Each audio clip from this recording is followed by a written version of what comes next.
And then now, once you have your account created, the next step that you need to do is to unlock your account privileges. And that is what we're going to be looking at next. To do that, click on unlock new privileges, and then you'll be prompted to complete your KYC, that's know your customer verification, where you're going to be adding more information about yourself. So you can simply click on begin KYC verification.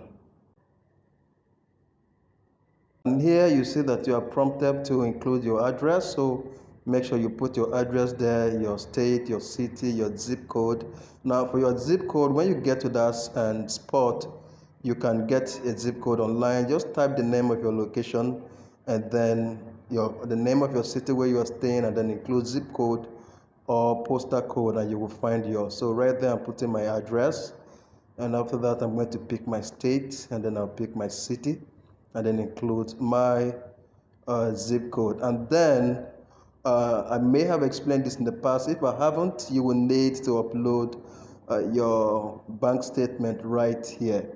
Now for me, I was able to get my through pay, so you can do same, or any other bank that you use for that purpose, and you can get and upload your bank statement. So go ahead and get your zip code and include it right there, and then you will upload your bank statement, and then you will pick your date of birth as we make progress.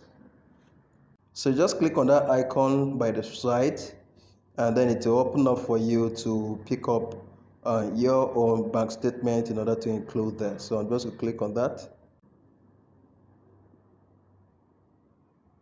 All right, so once you open your box, you can go to where your file is located. Mine is on desktop, so I'll just pick the PDF file, the first one there, that's my bank statement, and I'll click on open, and then I will add that right in there. So once I'm done doing that, the next thing is your date of birth. Now make sure that the one you are picking here corresponds with what you have on any of your identity cards that you'll be using for the purpose of verification. So just pick your date. I'm going to do same for mine, and then we will continue from there.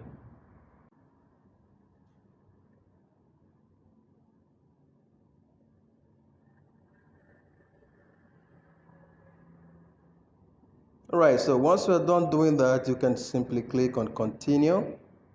And now they are asking you if you have someone who is politically exposed.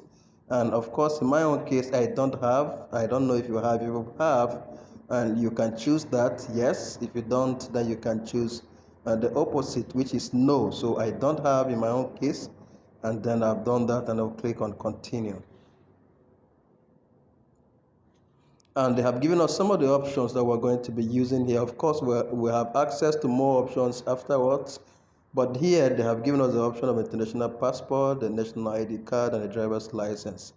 So those are some of the options we're going to be using. Of course, we can use our NIN, we can use our voter's card to verify this, but not at this stage. We'll get to that stage where we can use that for the purpose of verification. If you want, you can watch this video on the process on how you are going to do that. And as for this step, you will be needing your phone to do that. So just begin your identity verification. Once the MetaMap opens up, you can click on Start.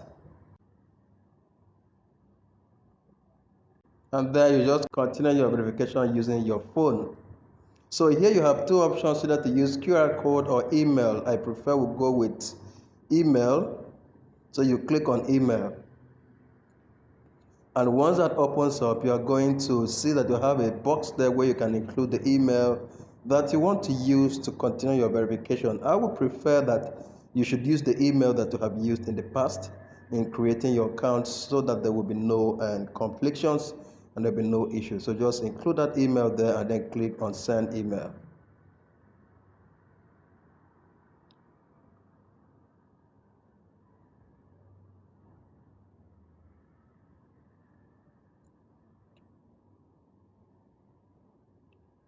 So once you do that, you will see that an email will be sent to your phone, and then you will go there, locate your phone, and then click on that email to continue with the process.